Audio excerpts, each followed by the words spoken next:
The first thing I would say is that if you're dealing with someone who's depressed and they're really depressed, you should try giving them antidepressants.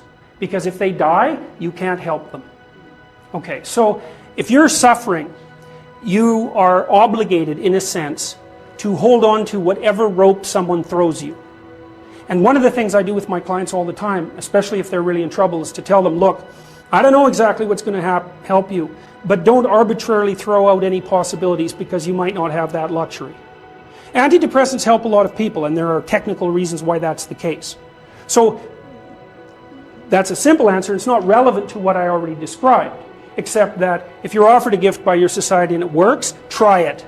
I don't care what your presuppositions are. Apart from that, lots of the time you see people who are suffering with depression, for example. There's a multitude of reasons, but I'll take one common reason. You could think about it as associated with the story of Peter Pan. Now, Peter Pan is someone who won't grow up, right? Now, the problem with Peter Pan is he gets to be king, but it's king of Neverland. Neverland doesn't exist. So, being king of nothing isn't that helpful. Well, one of the things that you often see with people who suffer from depression, and I'm not making a blanket statement about the cause of depression because there's lots of them, is that people who don't have enough order in their life tend to get overwhelmed. So, for example, if someone comes into me and to see me and they say they're depressed, I always ask them a very standard set of questions. Do you have a job? If you don't have a job, you're really in trouble in our society. First of all, your biological rhythms tend to go off the rails right away because there's no reason to go to bed at any particular time and there's no reason to get up. And for many people, if they don't get up at the same time, they foul up the functioning of their circadian rhythms, and that's enough to make them depressed right off the bat, especially if they start napping during the afternoon. They also don't have a purpose. People aren't good without a purpose. And this isn't hypothesizing. We absolutely understand the circuitry that underlies positive emotion. We know how it works. Almost all the positive emotion that any of you are likely to experience in your life will not be a consequence of attaining things. It will be a consequence of seeing that things are working as you proceed towards a goal you value. That's completely different. And you need to know this because people are often stunned, for example. They finish their PhD thesis and their presupposition is that they're going to be elated for a month. And often instead they're actually depressed. And they think, what the hell, I've been working on this for 7 years and I handed it in and what do I do now? And that's what depresses them, right? It's the what do I do now? Well, they're fine if they enjoyed it, pursuing the thing. As long as it was working out, they get a lot of enthusiasm and excitement out of that because that's how our nervous systems work. Most of your positive emotion is goal pursuit emotion. If you take drugs like cocaine or amphetamine, the reason they're enjoyable is because they turn on the systems that help you pursue goals. That's why people like them. So if you don't have a job, you got no structure, that's not good. Plus, you tend not to have a point. So you're overwhelmed by chaotic lack of structure and you don't have any positive emotion. Well, do you have any friends? So sometimes you see people who are depressed, they have no job, they have no friends, they have no intimate relationship, they have an additional health problem, and they have a drug and alcohol problem. My experience has been if you have 3 of those problems, it's almost impossible to help you. You're so deeply mired in chaos that you can't get out because you make progress on one front and one of the other problems pulls you down. So one of the things I tell people who are depressed is like, don't sacrifice your stability. Get a job, even if it's not the job you exactly want. Get a damn job, you need a job. Find some friends. Get out in the dating circuit. See if you can establish an intimate relationship. Put together some of the foundational items that are like pillars that your life rests on.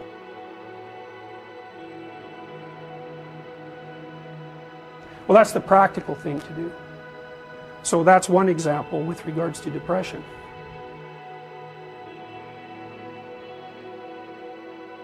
Well, the thing is, you don't just launch it on them, you got to negotiate with the person.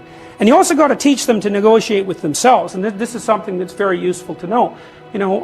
You can tyrannize yourself into doing things, but I wouldn't recommend it. What I would recommend instead is that you ask yourself what you're willing to do. It's a really effective technique. It's like a meditative technique. So, for example, you can get up in the morning and you can think, well, I'd like to have a good day today, so I'd like to go to bed tonight without feeling guilty because I, didn't do some things I said I was going to do, and I'd like to have kind of an interesting day. So you got to fulfill my responsibilities, and I want to, enjoy the day. Then you can ask yourself, well, okay, what would I have to do in order for that to happen that I would do? And the probability, if you practice this for 3 or 4 days, is your brain will just tell you, it'll say, well, you know, there's that piece of homework that you haven't done for like 3 weeks, you should knock that sucker off because it would only take you 10 minutes and you've been avoiding it and torturing yourself to death for, you know, like 72 hours straight. And if you do that, here's a little interesting thing you can do, and, you know, maybe this is a little obligations you should clean up. And so what you do in a situation like that is you teach the person to negotiate with themselves. Say, well, let's figure out what your aims are. You got to have some aims, whatever they are. And they might say, well, I'm so depressed I don't have any aims. And then I say, well, pick the least objectionable of the aims and act it out for a while and see what happens.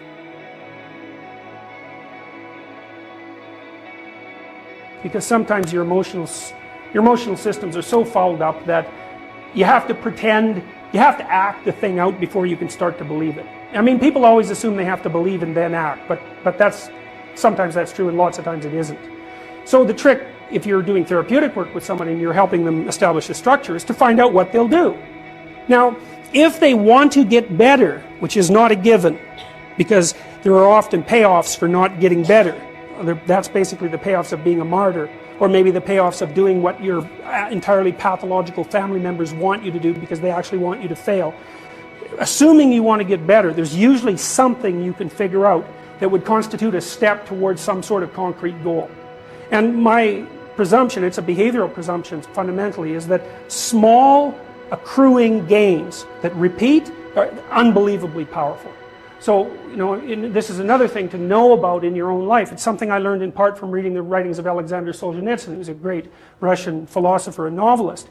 You know, he said, you can look at your life and you can see what isn't right about it. I mean, all you have to do is look. And then you can start to fix that. And the way you fix it is by noticing what you could in fact fix. You know, people are often trying to fix things they can't fix, which I would not recommend, because if you try to fix something you can't fix, you'll just ruin it. Like, you can find all sorts of undergraduates who are perfectly willing to restructure the, the international economic system, who cannot keep their room clean. And there's actually a gap there, you know, and it's surprising that people don't actually notice. So I would say, if you pay attention, you can see things that you could fix. They yell at you. They really do. We even know how that happens. Let me give you an example. Because rooms are full of stories. And the stories have effects on you. So here's a classic experiment. So you take 2 groups of undergraduates, you bring them into your lab, and you give one group a multiple choice test that has a bunch of words in it that are associated with being old. And you give the other group the same multiple choice test, except the words are associated with being young. This is independent of the content of the test. It's just descriptions. And then you time the undergraduates as they walk back to the elevators. The ones who completed the multiple choice test that had more words associated with aging walk slower back to the elevators. And they don't know that. And they don't know they're doing it. And that study's been replicated in various forms many, many times. You're unbelievably sensitive to the story that your environment's telling you. Because your environment is not made out of objects. That's just wrong. Your environment is basically made out of something like tools and obstacles. You're a tool-using creature, you're a tool-perceiving creature. The things you, like if I take you out of this room and I say, well, what was in the room? You're not going to say, you know, random patterns in the carpet, because they're real. They're just as good an object as anything else. You're going to say chairs because you can sit on them, and you're going to say handrails because you can hold them. You're going to say stairs because you can walk down them. That's what you see, and that's what you interact with. And if you pay attention to your environment, which is you, by the way, extended, all of your experience is you. It will tell you all the time what you should do. All you have to do is do it. But then you have to decide if you want to do it. One of the things I've noticed about people, because I've wondered, once I started studying these mythological stories, and I got this idea about the fact that life can be meaningful enough to justify its suffering. I thought, God, that's such a good idea. Because it's not optimistic exactly. You know, some people will tell you, well, you can be happy. It's like, those people are idiots.